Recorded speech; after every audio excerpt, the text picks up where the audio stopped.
So we are back on the TOKA Music podcast, powered by Pioneer DJ. And today's guest is John. Welcome to TOKA, John. Thank you so much. As we always do on TOKA, please introduce yourself. So my name is John Bowtie. I'm a French DJ, music producer, based in Dubai, electronic music scene mainly, and that's it. Nice. When did you move to Dubai? So 7 years ago. It's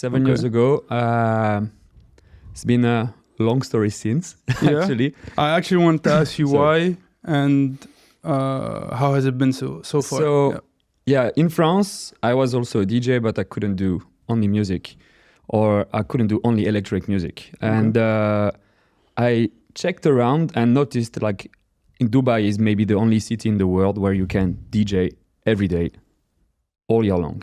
It's not a seasonal thing. Okay. Looked around, sent some fishing lines, and I got an opportunity there for a French restaurant named Public in Souk Madinat. And they took me, they brought me to Dubai, and here it is now. Nice. How has it been so far? I think you've reached a point where you have Gate 2 at Iris, you play at Iris. Can you tell us more about that? You want the whole storyline? So the whole storyline said Public. Okay. Then I got a crazy offer at Zuma. Okay. So I did Zuma for 4 years. You liked it, right? Huh? So good. It's one of the best place to play, to be honest, being surrounded with people. And you will understand why we created Gate in the end, because it's really inspired from that. And after that, I got a good shot with Iris. My friend Paul Svensson took over the music direction in Iris and created the team that we have today. Spent 2 years with Iris. And now, 2 days' time, we have Gate 2.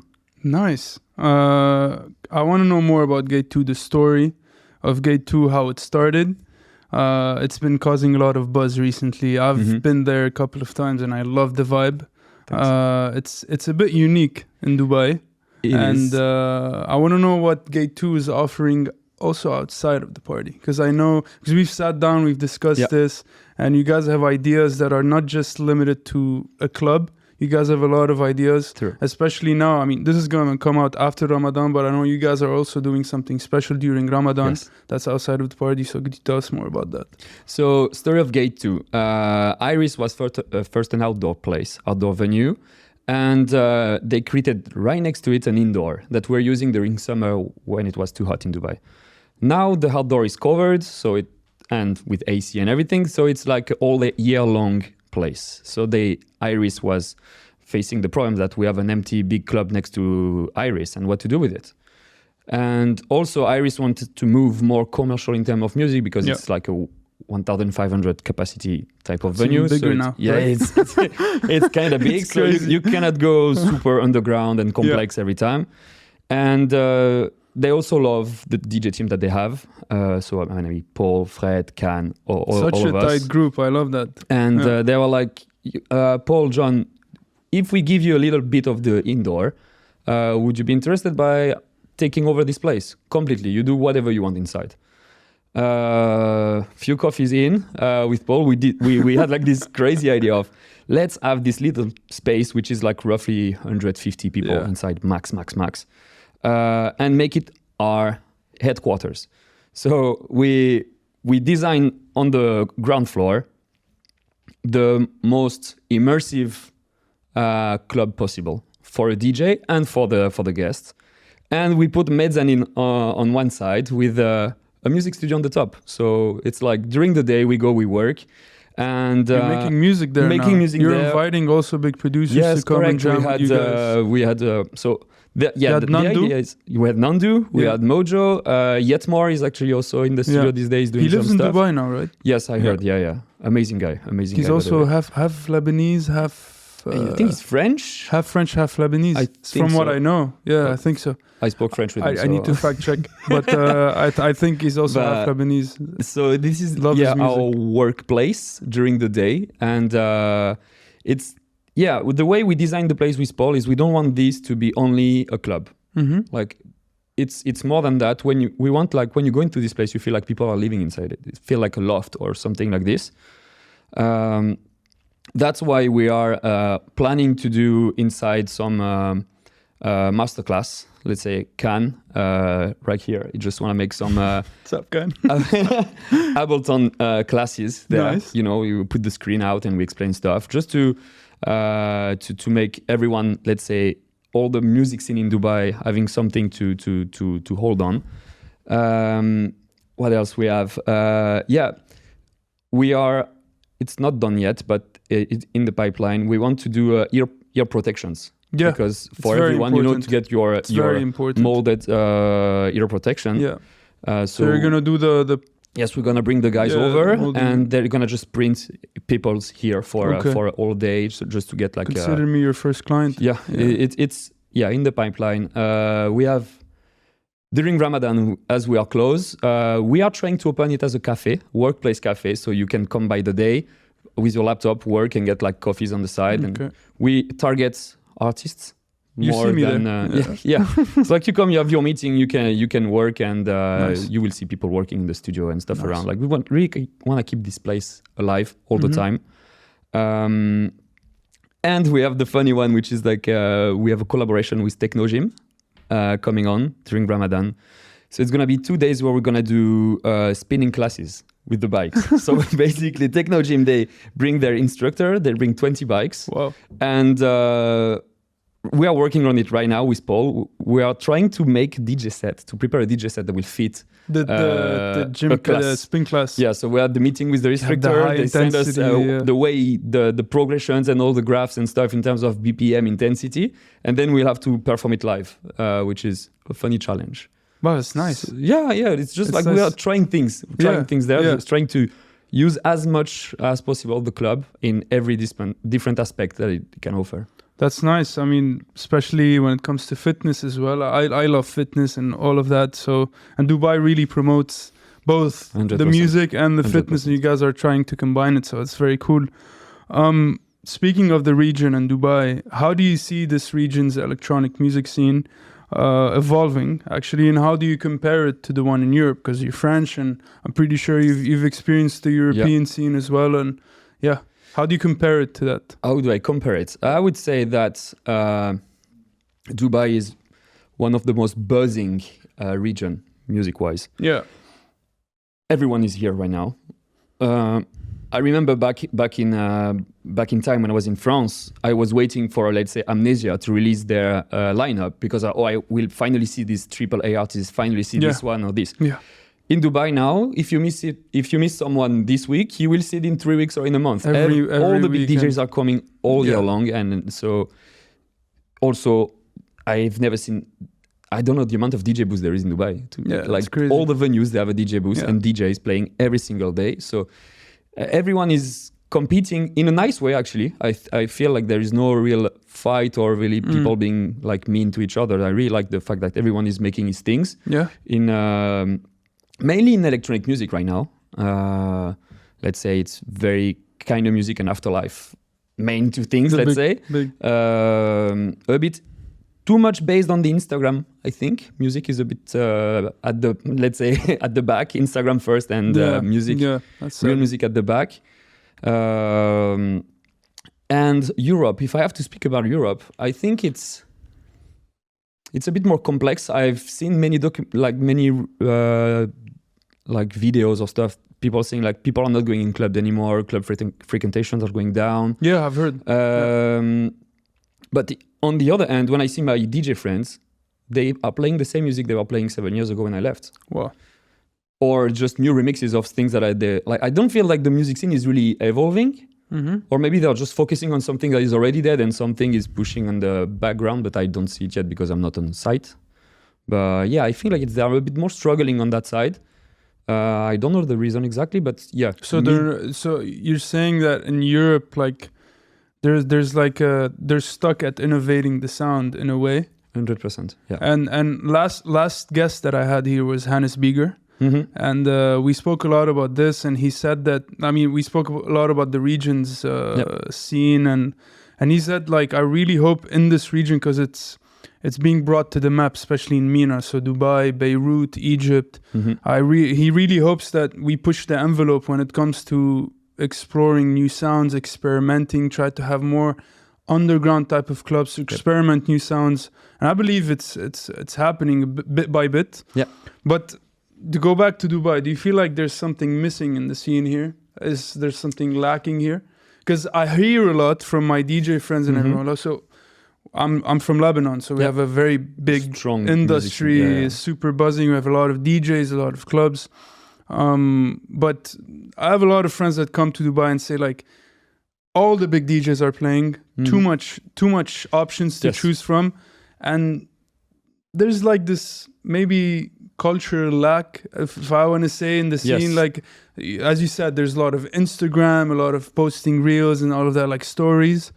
But then they always feel like there's something missing. In your point of view, what is one thing that's missing? I agree with you. The cultural thing is not present yet. Yeah.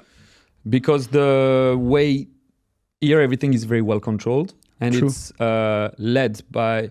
Here you have to have big companies and big funds to 100%. Open any type of venue. 100%. In Europe, you can open a place by one person. One person can open it, run it, fund it, and do everything, which makes every place very unique and special. Here, no, you need like a big thing, so it means you need to play safe in everything that you do.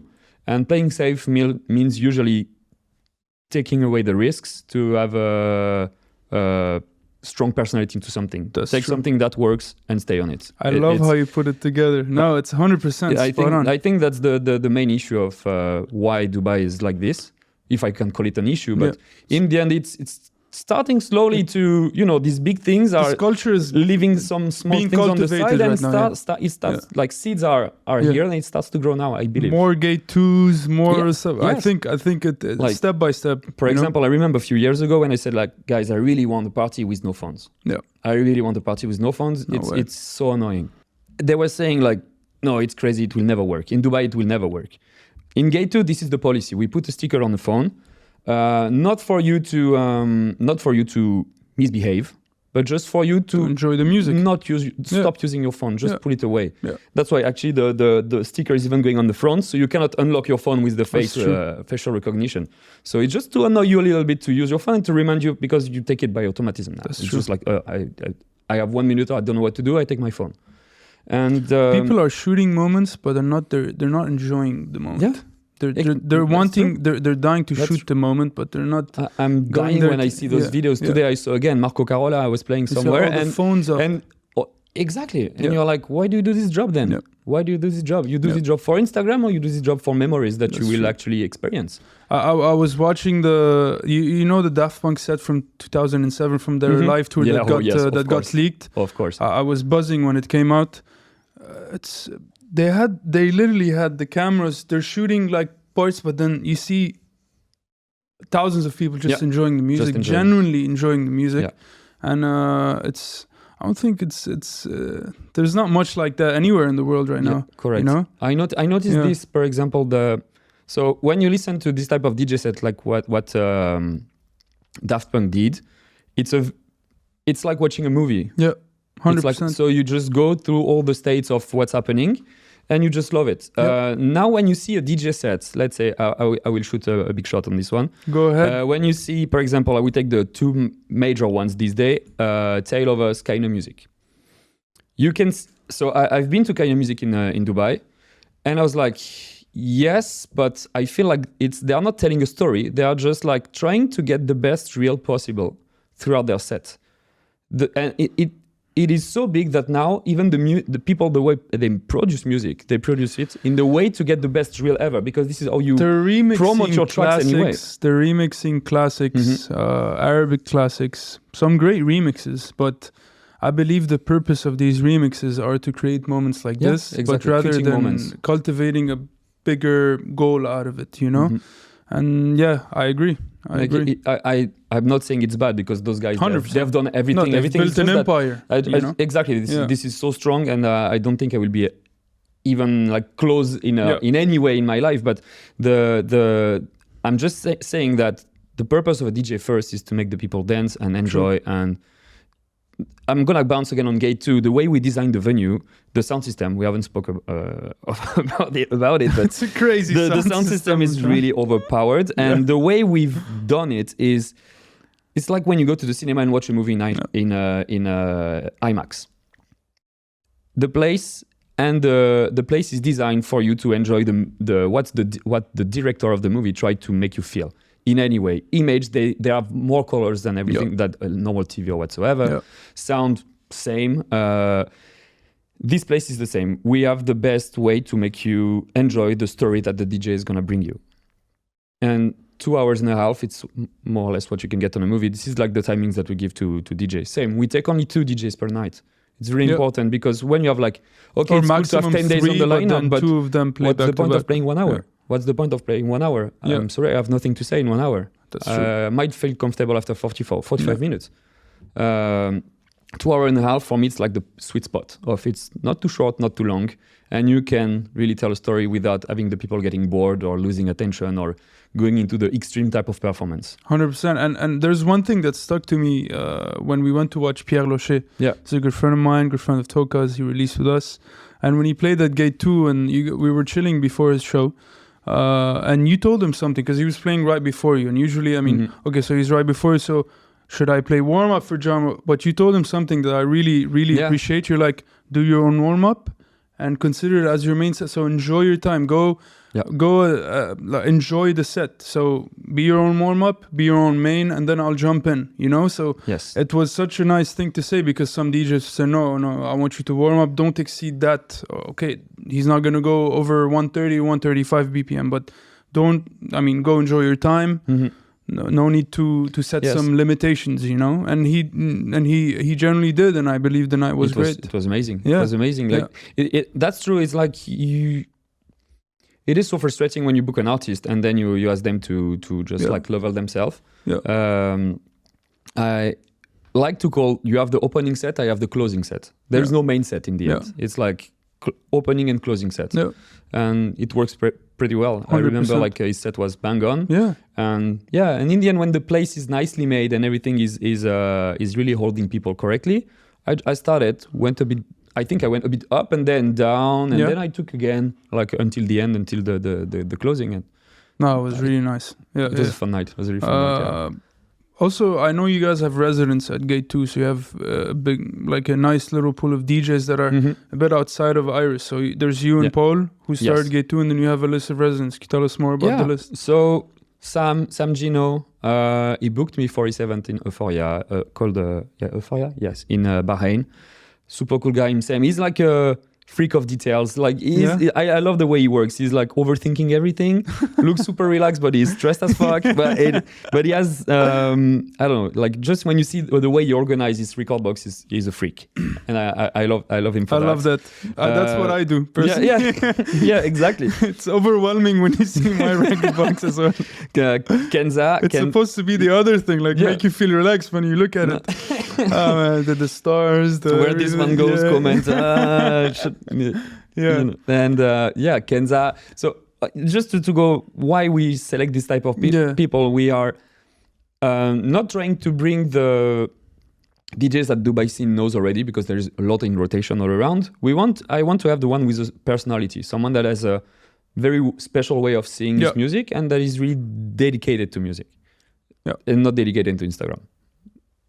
That's very simple. And for those who wants to play in Gate 2, because we have a lot of requests, the only way to play to Gate is to come, enjoy, spend time with us, discover the place, get comfortable with the guests, get comfortable with the staff, be around as a guest, and then you will have your chance to come join us. Like this is the only way to get through. It's not because you are the best DJ or because you have that much of followers. No, it's you need to be part of our little team of friends. And then one day, if we have a slot, we'll be very happy to give one. Yeah, no, I mean, when I first went to Gate 2, I felt so welcomed, even though it was the first time I met you, I met Paul. So I felt quite welcome there. There is also this part of the communication, the fact that we promote everything at Gate 2 with our face. So we only communicate with reels, videos that we film with Paul and myself. It has more of a human touch, you know, rather than have a flyer. Correct. Okay, so that's who's playing or whatever. We make everything like, I believe it's maybe one of the first venue that has been built and that is driven by artists. So we are so happy when we have like, oh guys, we have this DJ. Oh guys, we have this. Like, for example, we have David. You guys are both funny as hell, man. But and this is also the way we are. Like, it actually helps to get the people in line when they come in the venue. Yeah. So.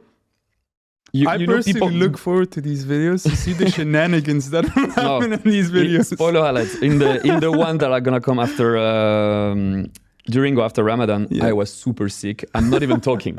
I have sunglasses. I'm like, blah, blah, blah, blah, blah. Like the voice in Dune, the same, the same at the beginning. Disaster.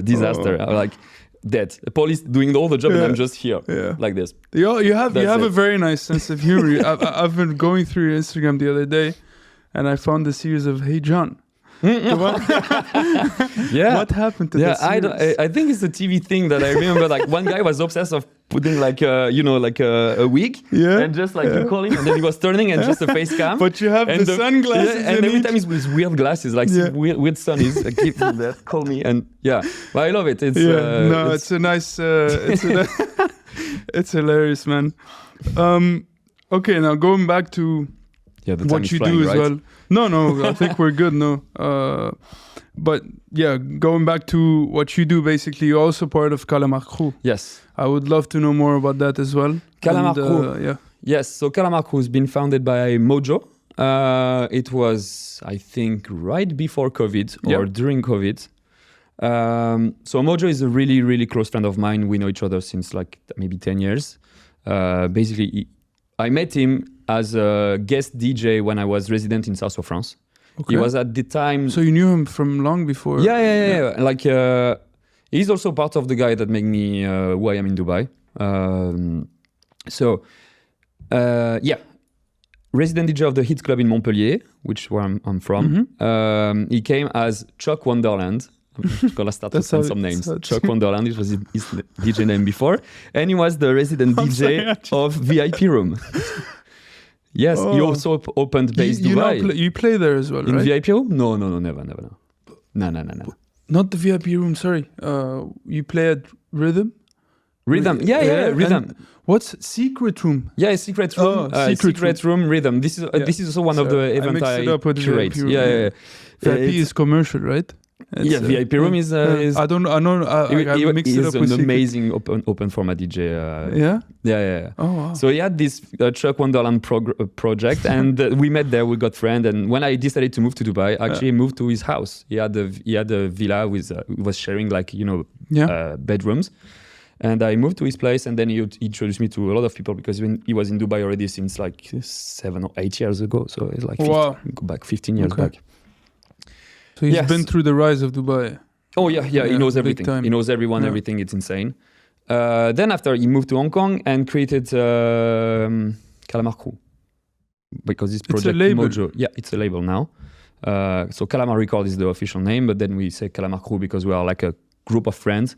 Why Calamar? Calamar is like because in south of France, when you have this type of people that stay too close to the bar too long, you say, look at this Calamar here. Like, really? It's the guy that stays out. In the south of France. Yeah. Look at this Calamar because you're just like, Calamar.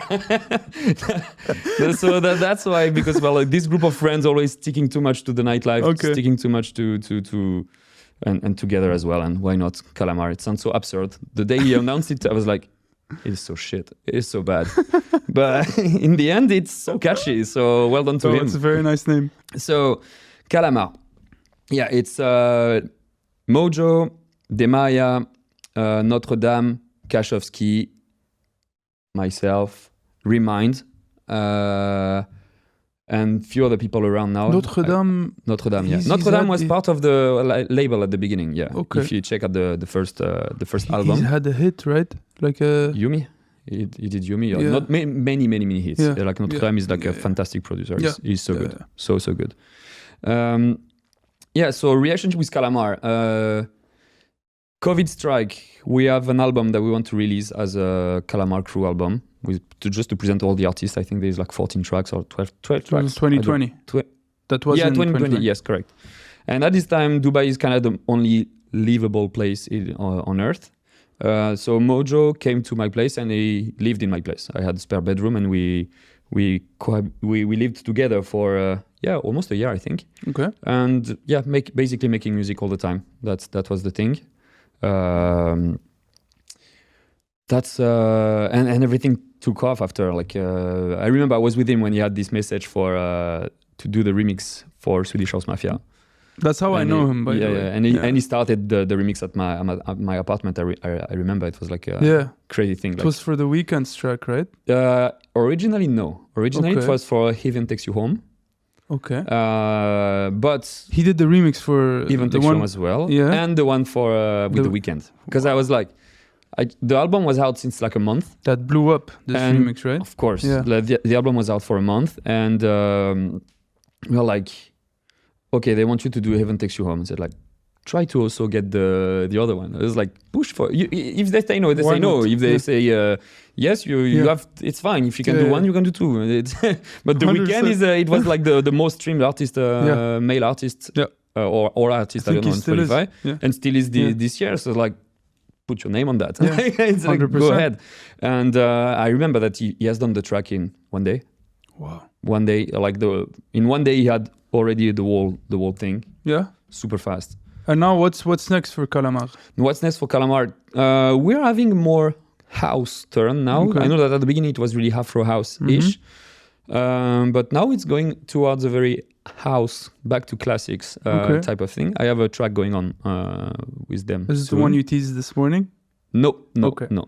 This one is another one that's not finished yet, but okay.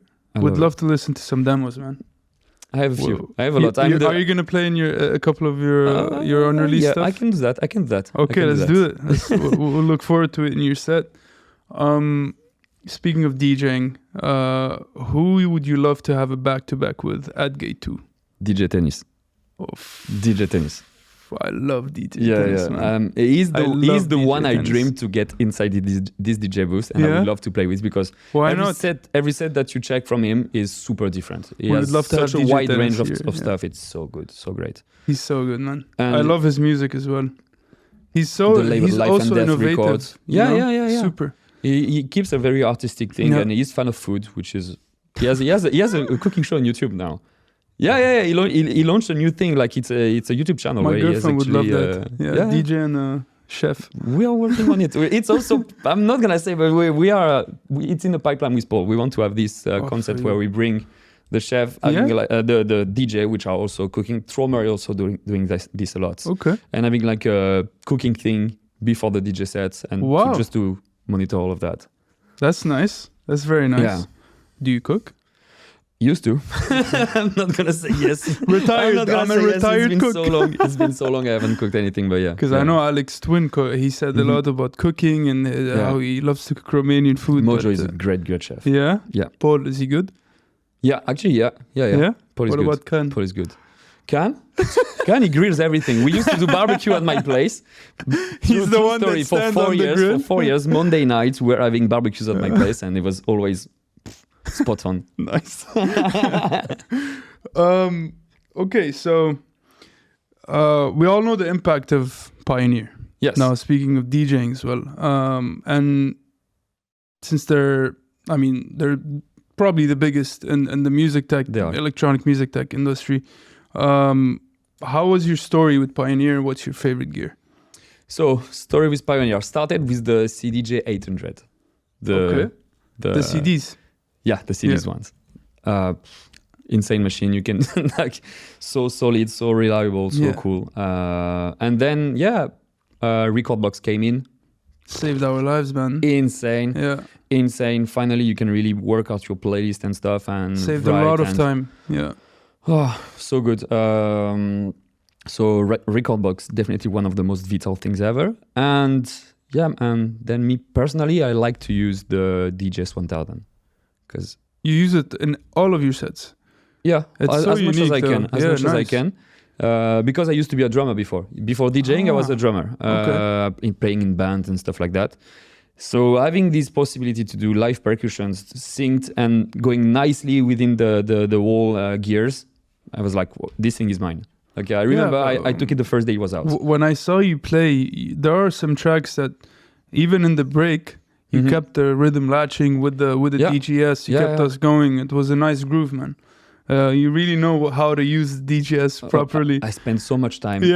4 years in Zuma, 5 days a week, 5-hour sets. When you have to do like 3 hours of warm-up, when there's like down-tempo, organic and stuff like that, you have time to spend on the machine because you are playing for yourself. 100%. And for the restaurant, volume low. So just practice. 100%. And now it's like, more than automatic. I can play like blindfolded, I think. You know, I expected you to ask me if you can get the DGS because I know that you always play with it. Yeah, and I'm glad you're going to be playing with it now. So we'll look forward to it. All right, so now let's switch it up with some of our 14 facts questions. Who's one person you dream to have a coffee with and why? Eric Prydz. You're picking good names, man. Eric Prydz. What would you discuss with Eric Prydz? All his career decisions. Yeah. Because for me, he's one of the... Let's say, we all know Eric Prydz. You know he has plane phobia, right? He has phobia of planes and travel. Oh, yeah? Yeah, and I didn't know that. And there was a part of... I'm pretty sure that he was like that, but there was a part of his career where he was only traveling in the US. Okay, that's why, because you didn't like... But then he started to break that phobia, and that's when he started going to Europe. So, let's say I've been always like not a fan, but he has many alias, many DJ things, some more commercial, some more hard. All of them are gold. Insane producer. So when I saw him in Dubai a few months ago, not the holo thing, just the Eric Prydz. I don't know. Where would you be able to do holo here? You need a Coca-Cola arena to do holo. I think so. Yeah. I think so. Sorry. Because holo there's like different layers of things, so you get this real depth. Insane show. Insane. Super nice. So it's like all the music he plays, you know them, and they were all into radio and getting super commercial, but played by him, they all make sense. They feel like, wow, like you know that this guy has been commercialized heavily, but you feel like he has never wanted or looked for it. He's never been, he has never tried. Like, he could have been, let's say, headliner Tomorrowland and being like, you know, these guys that you see in every festival and like just ends up and da-da-da-da. Not at all. He always remained on the side, but always was adored and loved by everyone.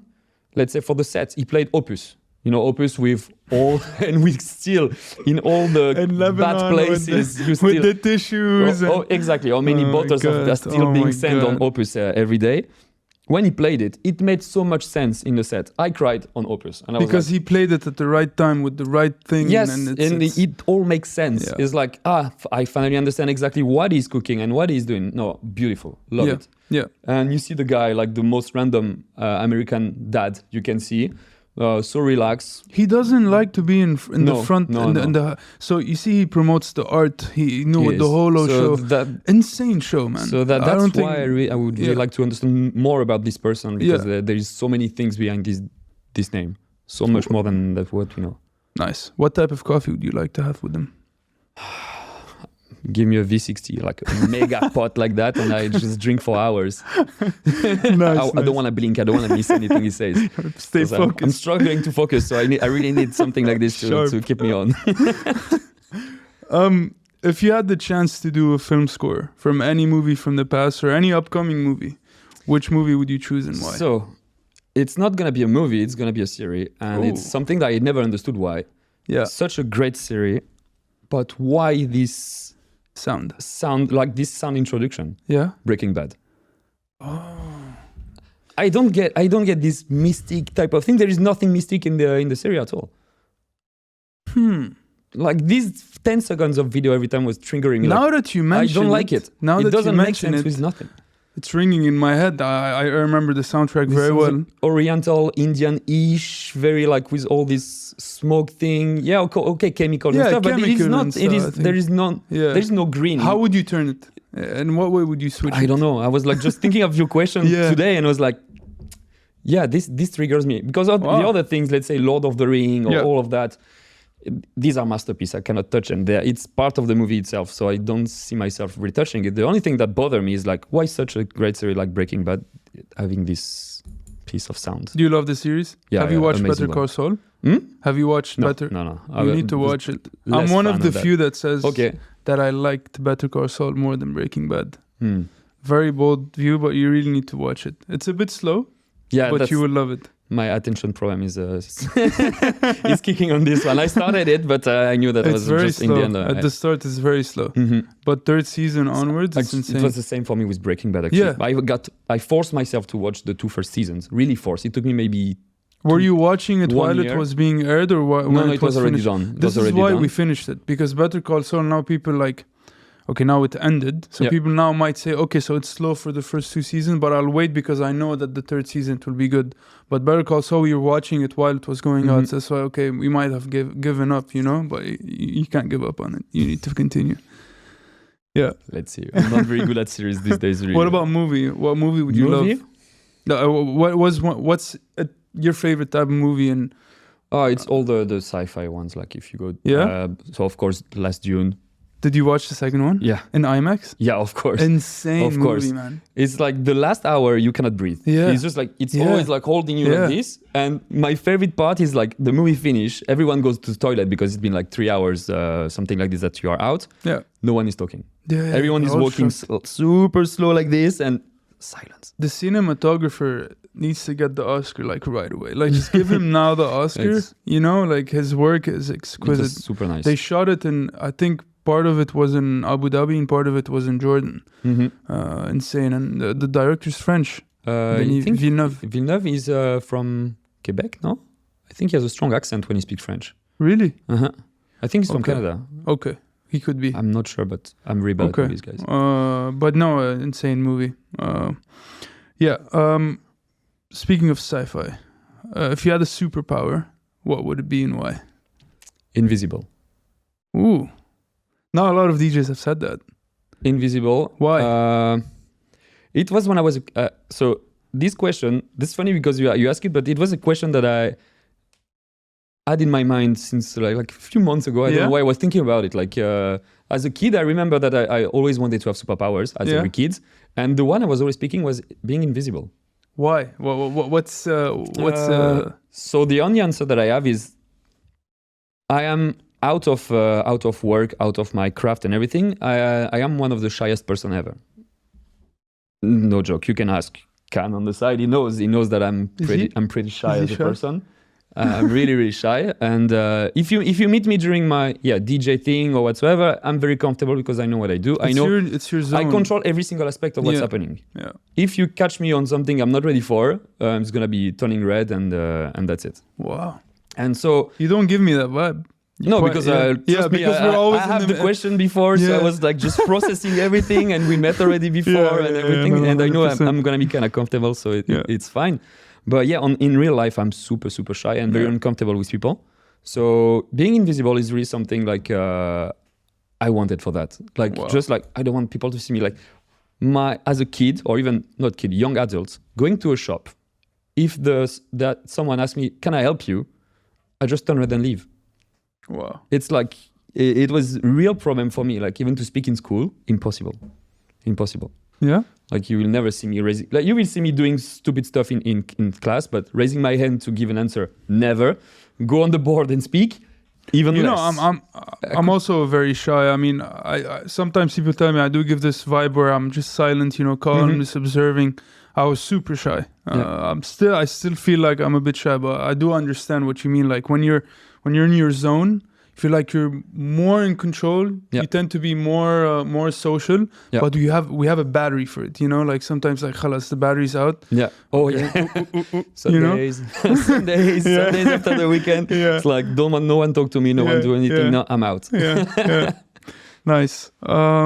Okay, so if you had the chance to open another branch for Gate 2 in a different city or a different country, what city would you choose and why? So country will be Saudi Arabia. Nice.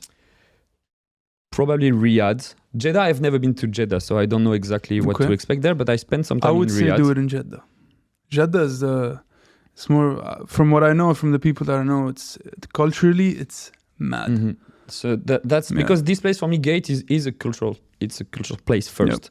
yes, it's a nightclub, but it's more to we want to have this kind of education, nightlife education, how to enjoy a night, how to enjoy a set, because it takes practice. Because I'm gonna go back on something else. When I started to listen to electronic music, I didn't understand the concept of tech house. I was like, I don't understand. It's like building up, and the drop is not aggressive. It's not pushy. It's rolling. I don't understand it. It's not. I felt like you were going up to go down. Yeah. And then it made sense to you. And now today it's like yes and yes and yes. And it's just like because you need to understand the keys and the codes of every style and why people like it. Because it's like food. Some people like this, some people like that, and some people like everything. Yeah. And but this takes time because for example, I remember it was this guy Dorian Kraft. Yeah. Dorian Kraft. He was the resident DJ of the Hit Club before I took over, and he was really housey, tech housey, and I was not understanding the hype of it. I think we did an interview with him, but on a podcast. And I was not understanding the hype of it at the time because I didn't have the experience and education. But then, getting used to it, I started to like it and to understand it. And then I was like, fuck yeah, it's great. Sorry for the F word. No, go ahead. The F-bombs. Pardon my French. Exactly. But that's the thing. And I believe if you are listening to the things in the right condition with the right people, you can like everything that is like made by a proper artist. Yeah. You just need to have the codes and the keys. Have you played in Beirut? You've played? A few times. Yeah. You like it there? It's fun. It's fun. Where have you played previously? So with Iris, I played a bit in Iris. I had a private event in the mountains. I don't remember exactly where. Okay. It was insanely cool. Was it in the winter or in the summer? When was it? Was it November? Oh, so it was not snowing. No, it was not snowing. It was still... Right now the après skis are popping. I saw all these videos everywhere. Crazy. It looks really cool. And you can see crowd is moving. Oh yeah. Crowd is not on his phone all the time. It's such a tight community in Lebanon, man. It's been there for decades, you know. Then Skin. I played Skin. Yeah, Skin, the recently opened club. That is solid. That is really cool. Yeah, really nice. With Kenza. Yes, correct. Nice. Correct. Nice. All right. Could you tell us a fun fact about yourself that most of your followers don't know? Shy. Being shy, I think. It was supposed to be my answer, but if I have something else, what else? Can you help me on that? Bombit, say it if you have something. Go. I doesn't want to say it. Yeah, shy for me was the first one I wanted to say. Yeah. But what else do I have? I'm sure there is plenty, but right now I cannot recall anything. Yeah. You know, when I first met you, I actually thought that you modeled as well because of the style that you have a very distinguishable style. What you wear. There is a reason for all of that. Yeah. So my parents and family and so as I was super shy and everything, I was following everyone's opinion. Okay. I wanted to have colored hair since forever. Yeah. My parents were like, no way. Do you change the color every 3 months? Because I don't want to be bald in a few years. So it's like you see, this is the end of the pink. I'm waiting few. This is my last dance. This is my last dance. The last dance. Yeah, soon in Turkey, Khan. Soon in Turkey. Sponsor my visit.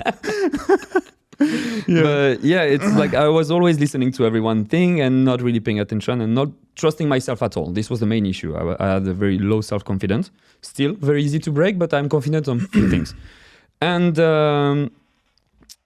I started to color my hair because why not? During COVID actually. And it changed everything. It changed everything in my life. It gave you a bit of confidence, right? It gave me a bit of confidence. The people look at you differently when you have colored hair. I don't know why. And actually they remember you because I was super random. And it was my biggest issue. For example, I was DJ at Zuma. I go in an after party somewhere. And someone starts to speak with me. What did you do? I'm a DJ. Okay, I play at Zuma. Oh, great. Oh, yeah, I know someone at Zuma. He's a DJ. He's a French guy. His name is John.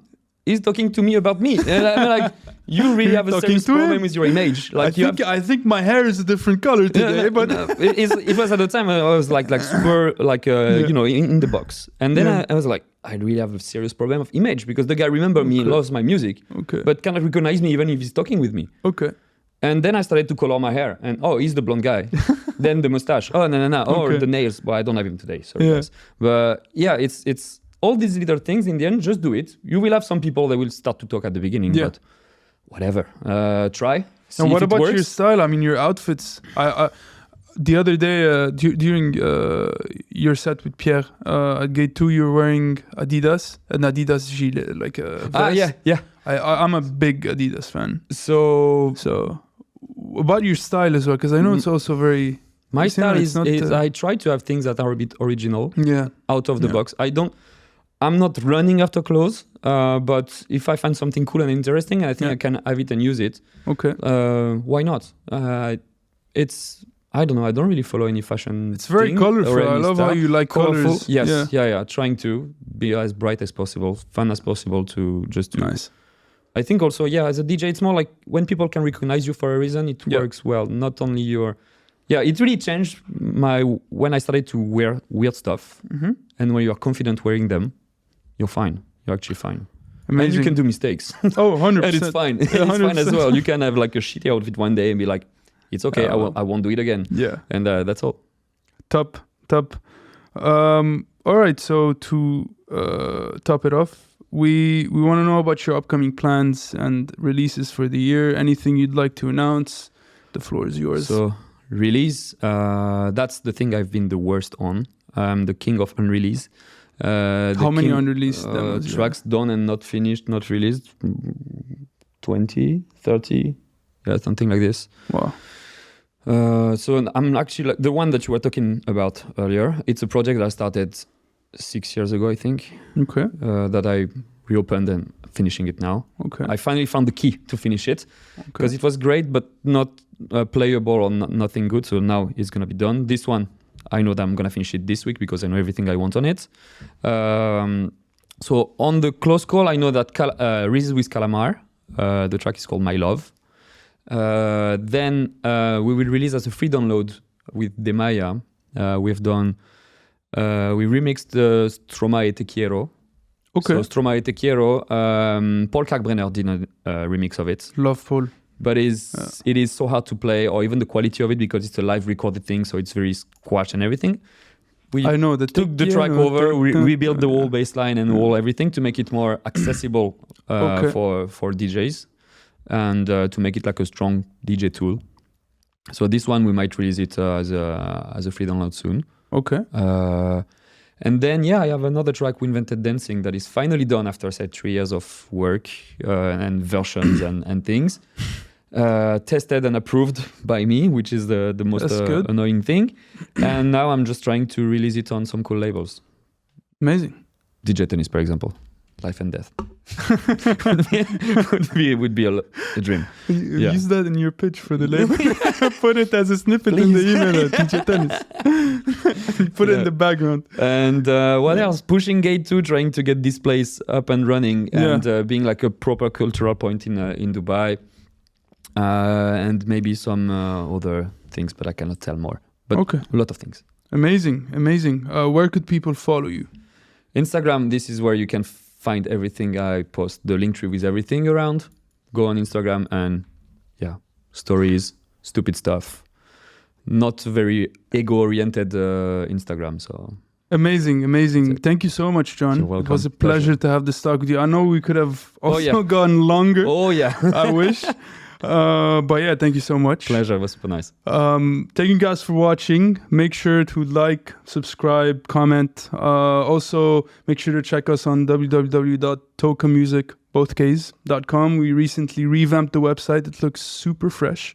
So make sure to go there and follow us on toka.music on Instagram and Toka Beirut on SoundCloud. Thank you guys for watching. Cheers, man. Cheers.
regresarás,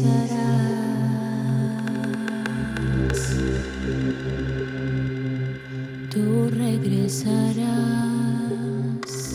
tú regresarás. No.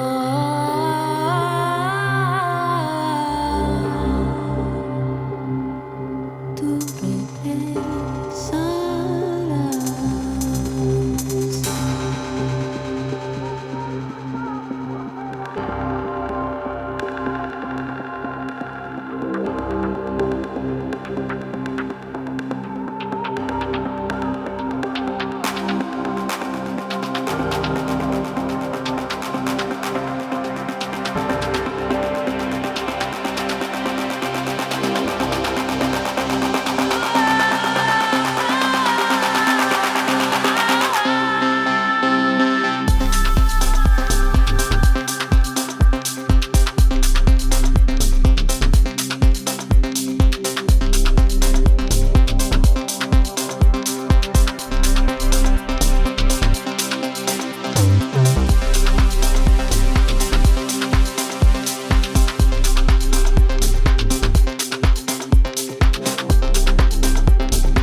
I got set up.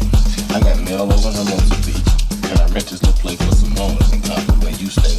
About 4 blocks away, I got this young 19-year-old country girl named Sharonda. I found her on the bus stop 2 days out of Georgia. Barefoot country at the chicken coop. Took her to my place in Compton, took her to Hollywood.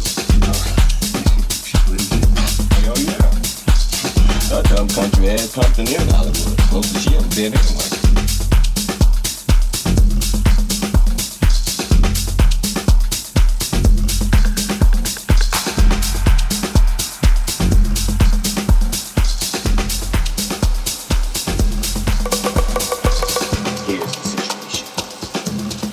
Normally, both your asses would be dead as fucking fried chicken. But you happen to pull this shit while I'm in a transitional period, and I don't want to kill you. But I can't give you this case. They don't belong to you. Besides, I've been through too much shit over this case this morning to just hand it over to your dumb ass. Vincent! Be cool! Yolanda! It's cool, baby! It's cool! We still just talking. Come on, point the gun at me! Point the gun at me! There you go. Vincent, take that. Don't go goddamn thing. Don't stick with me. Cool, honey, bunny. How we doing, baby? I got my baby. I love you. Just thinking that, baby, you're doing great. I'm proud of you. And Ringo's proud of you. It's almost over. Tell her you're proud. Proud of you, honey, bunny. I love you. Love you too, honey, bunny. I want you to go in that bed.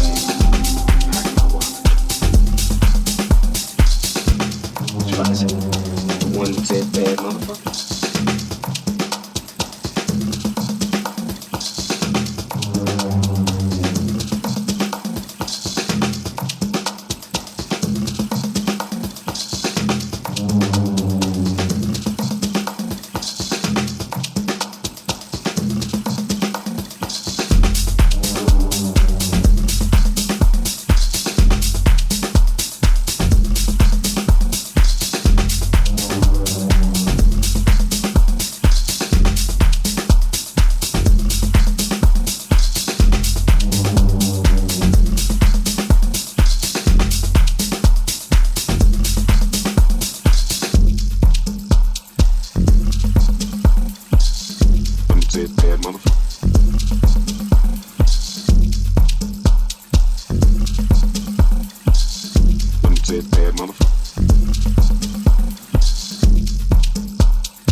say it's bad, motherfucker.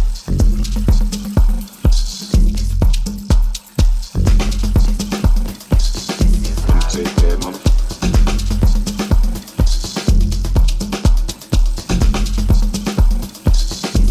Say it's bad, motherfucker.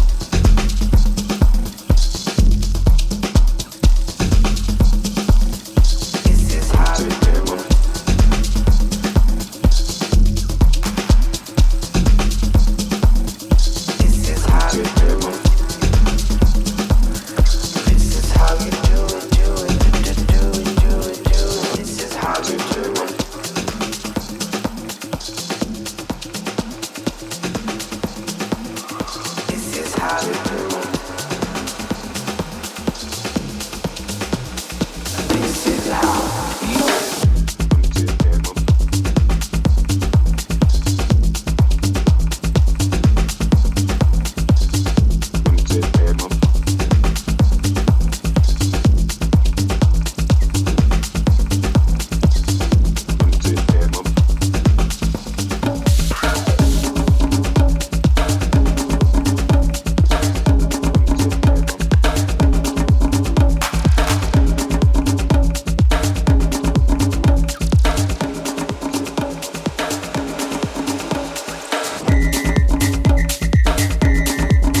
the cities of my town. They groove, they groove, they groove, they move, they vibe. In an afternoon of conversations and daydreams, sitting smoking a cloud of smoke. They groove, they groove, they groove, they groove, they vibe. Sometimes we had arguments, but what to eat, what not to eat, where to go, where not to go. But they groove, they groove, they move, they move, they vibe. I mean, we didn't understand what it was in the beginning. We didn't fathom what was going on. We were trying to be ourselves, kids in the city, but all we could feel, all we could see is how they groove, they groove, they groove, they groove, they vibe. I mean, it was about 12 o'clock in the afternoon, sitting there high, thinking about my life and thinking about where it should go. And outside my window, slowly still, they groove, they groove, they groove, they groove, they groove, they move, they vibe. I mean, it wasn't like the rudimental vibe. It wasn't something you'd seen before kind of vibe. It wasn't the vibe that you were used to, but it was that interesting thing that was questioned, a superlative notion that existed in the time-space lapse. But they groove, they groove, they move, they move, they move, they vibe. So when the sun went down, when I was ready, I grooved, I grooved, I moved, I moved, I vibe, vibe, vibe, vibe, vibe, vibe, vibe.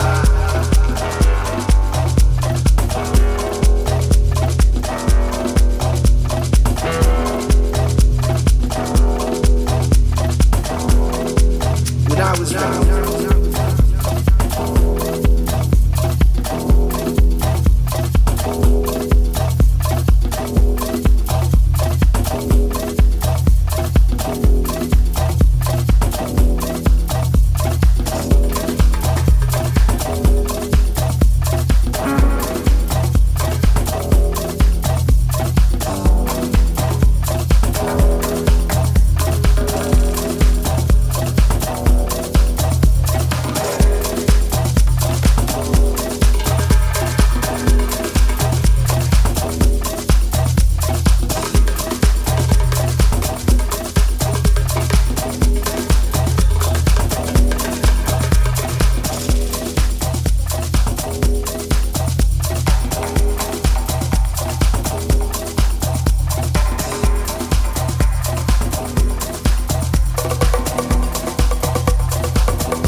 make somebody happy, you have more power than you think you do.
l'ai vu, j'ai tout de suite su qu'on allait devoir faire ces jeux absurdes.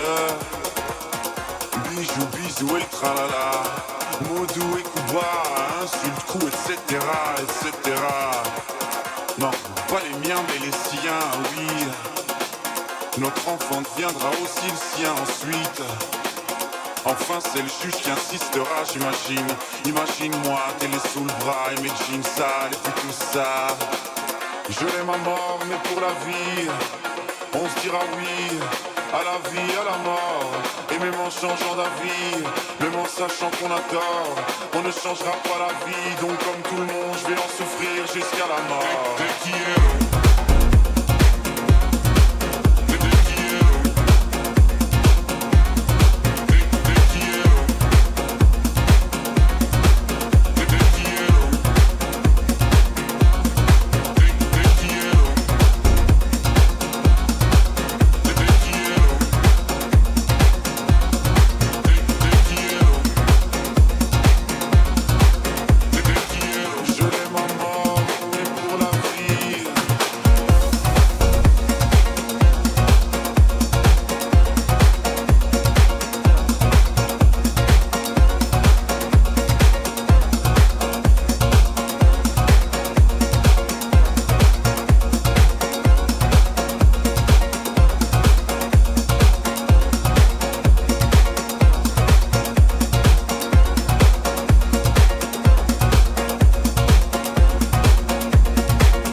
déteste, même au bout du monde, eh bien qu'elle y reste.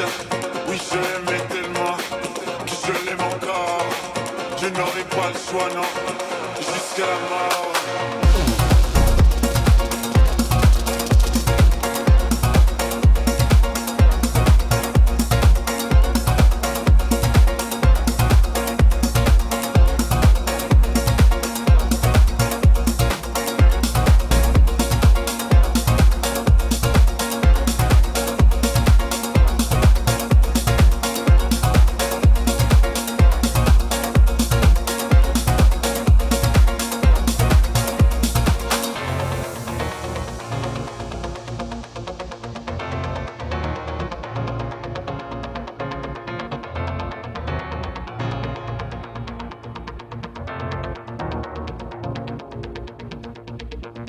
Un jour je la reverrai, je le saurai tout de suite, que ce sera reparti pour un tour de piste. Un môme de plus, un nouveau juge, et puis leurs odeurs de pisse, ça deviendra juste une fois de plus répétitif.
原の松の林の陰の小さなかやぶきの小屋にて、東に病気の子供あれば行って看病してやり、西に疲れた母あれば行ってその稲の束を追い、南に死にそう